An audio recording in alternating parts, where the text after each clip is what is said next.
A segunda fase do modernismo foi marcada pela ênfase dos artistas aos problemas sociais e o questionamento do lugar do ser humano no mundo. Eles mostravam a verdadeira realidade do país longe dos centros urbanos. Ela ocorreu durante o período conturbado da história. O Brasil passava por um processo de industrialização, greves e atrasos sociais e a subida de Vargas ao poder. No cenário mundial, havia a ascensão de regimes nazifascistas e, além disso, havia a crise do liberalismo. Tudo isso cobrava dos intelectuais uma posição. Isso fica bem claro no texto de Marx Rebelo, que diz: "O jogo do engajamento nunca me atraiu.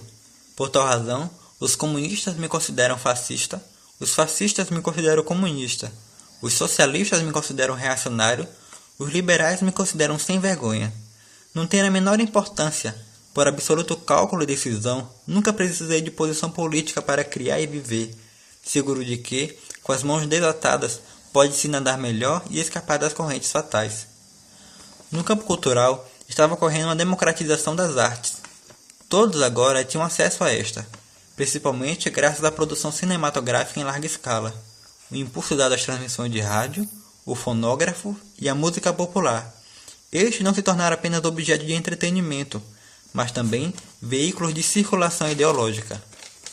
A mistura da arte com ideologias foi o resultado da produção literária da segunda fase do modernismo. A mesma conservou traços da primeira fase como o verso livre e a linguagem mais próxima do cotidiano. Porém, formas fixas da poesia, antes condenadas, voltaram a ser valorizadas. O academicismo e a visão da arte como privilégio de poucos, fruto do parnasianismo, voltaram a ser combatidos. A pesquisa estética foi sendo repensada diante do regionalismo e os problemas sociais. O romance regionalista, fruto nacional, explorou as contradições do Brasil urbano e rural, industrial e artesanal, cuja fachada moderna escondia traços arcaicos. Houve destaque ao Manifesto Regionalista, que fazia uma crítica do cosmopolitismo das grandes cidades e denunciava hábitos da burguesia brasileira que supervalorizava o produto europeu em detrimento do nacional. A corrente espiritualista trazia traços do simbolismo. Os escritores procuravam expressar o embate do ser humano com a realidade, com a escrita intimista no caso da prosa e de uma perspectiva espiritualista no caso da poesia. Porém, a segunda fase do modernismo não se limita a essas duas correntes. A poesia de Drummond, por exemplo, as ultrapassa. O mesmo ocorre com a de Murilo Mendes, que une de modo original catolicismo, surrealismo e memória. No caso da prosa, uma escrita mais intimista cria as bases para o desenvolvimento posterior de uma narrativa de caráter psicológico. Uma das fortes tendências da segunda fase da literatura modernista veio do Nordeste.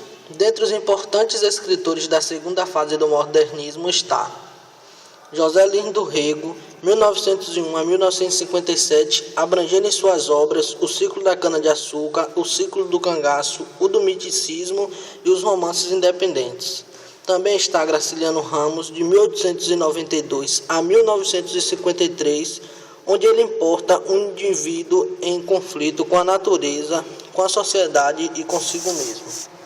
Também temos Raquel de Queiroz, de 1910 a 2003, que exerceu profissionalmente a atividade de jornalista, escreveu reportagens e crônicas para jornais importantes do Brasil, mas sua literatura é feita quase exclusivamente de romances.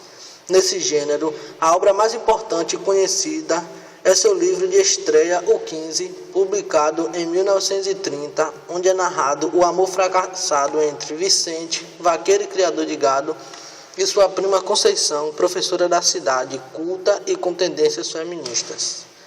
Já a segunda parte da narração trata da vida miserável e decadente de Chico Bento e sua família, devastados em consequência da seca de 1915.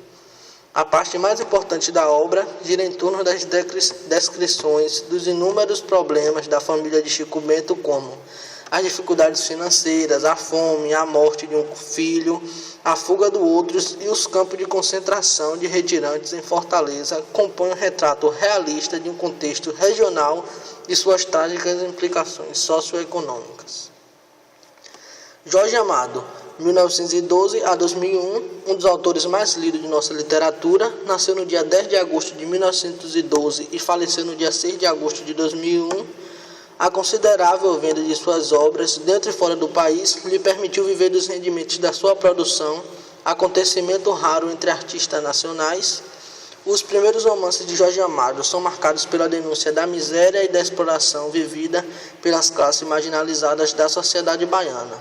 A exemplos dos romances que compõem a sua primeira fase está Cacau, 1933, Mar Morto, em 1936, Capitães de Areia, em 1937 e Terras do Sem Fim, em 1943. Na segunda fase da sua obra, Jorge Amado faz retrato dos costumes da sua terra, a Bahia, e de personagens típicos desse estado. A segunda fase de sua escrita foi impulsionada com a publicação da sua obra Gabriela, Cravo e Canela, em 1968, onde é narrado o caso de amor entre o árabe Nassib e a sertaneja Gabriela, que compõe uma crônica do período áureo do cacau na região de Ilhéus. Além do quadro de costumes, o livro descreve alterações profundas na vida social da Bahia dos anos 1920, como a abertura do porto, o declínio dos coronéis. É Gabriela que personifica as transformações de uma sociedade patriarcal, arcaica e autoritária, convulsionada pelos sopros da renovação cultural, política e econômica. Além de Gabriela, os romances mais conhecidos desta fase são Dona Flor e seus dois maridos, em 1966, e Tieta do Agreste, em 1977. As narrativas do gaúcho Érico Veríssimo costumam ser divididas em três fases: urbana, histórica e política. Em sua primeira fase, entre a década de 1930, foi feita a partir da análise da vida da burguesa sociedade gaúcha na época, composta pela trilogia Clarissa, Música ao Longe e Um Lugar ao Sol. Outras obras foram feitas nesse período, como Caminhos Cruzados e Olhai os Lírios do Campo, todos eles com uma discreta sondagem psicológica, misturando-se à reflexão social. Em sua segunda fase, na década de 1940 e 50, foi considerada sua obra-prima, com a trilogia O Tempo e o Vento, onde mostra a tendência regionalista da segunda fase do modernismo, contando assim a história da formação do Rio Grande do Sul e do indivíduo gaúcho. Na terceira fase, entre 1960 e 1970, suas obras foram escritas em uma época que o Brasil e outros países passaram por ditaduras. Dentre elas, podemos citar O Senhor Embaixador e Incidentes e Antares. Veríssimo criou tramas envolventes de linguagem simples, consagrando um autor que, para muitos, é um dos mais importantes ficcionistas brasileiros do século XX. Carlos Drummond de Andrade e o modernismo. Carlos Drummond de Andrade nasceu em 1902 e morreu em 1987. Iniciou sua carreira literária nos anos de 1920, e os poemas que integram o seu primeiro livro, chamado Alguma Poesia, de 1930, foram influenciados pela novidade trazida por Mário de Andrade, Oswaldo de Andrade, entre outros escritores dessa fase. O anticonvencionalismo no trabalho com a linguagem poética, marca dessa primeira fase de sua obra, pode ser percebido na prática do verso livre, no uso de uma linguagem coloquial e no recurso do humor corrosivo ao gosto dos primeiros modernistas. É dessa fase o conhecido e polêmico poema No Meio do Caminho.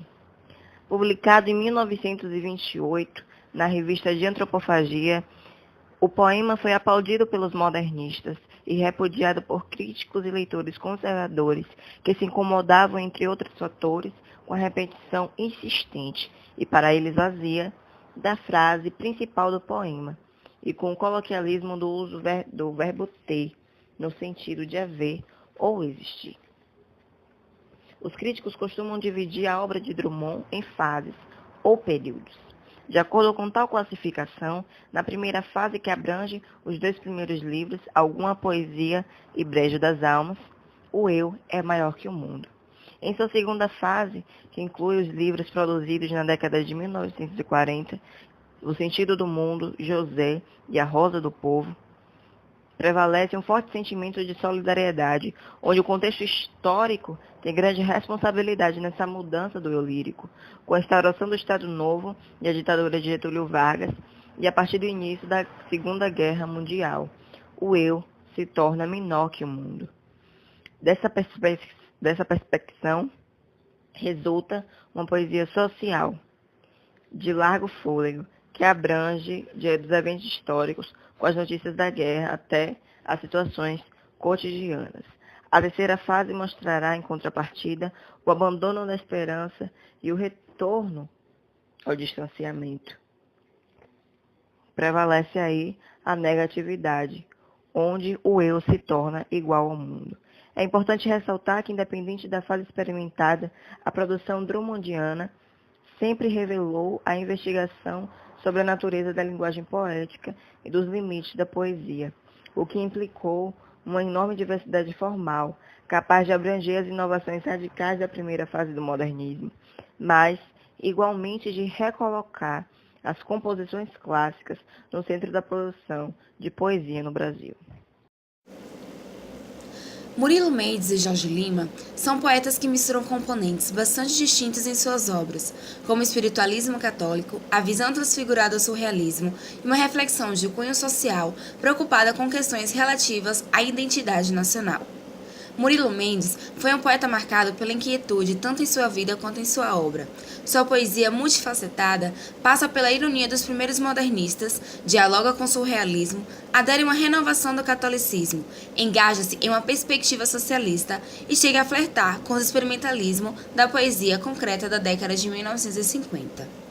Jorge Lima inicia sua carreira literária com o livro 14 Alexandrinas, série de poemas de influência parnasiana, adotando também versos metrificados. Mais tarde, abandona tal recurso aderindo às propostas modernistas, utiliza versos livres em poemas que empregam a linguagem coloquial. Em continuidade da linha espiritualista da segunda fase do modernismo, contam também com Cecília Meirelles, que se traduz em uma poética intimista com contornos reflexivos, filosóficos e existenciais. Sua vida é marcada por perdas de entes significantes, o que influenciou fortemente em suas obras, tendo temas relacionados à solidão, à morte, sofrimento, enfermidade e o mistério da vida.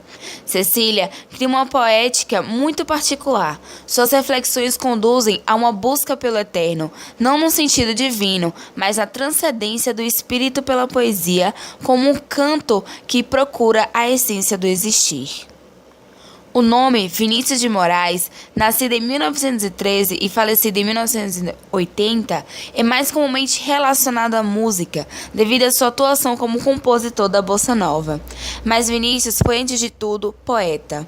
Sua literatura começa nos anos de 1930 e acompanha por toda a vida, mesmo no período em que esteve mais próximo da música. Vinícius tornou-se conhecido por uma lírica amorosa e sensual, presente tanto em seus poemas quanto nas letras de música.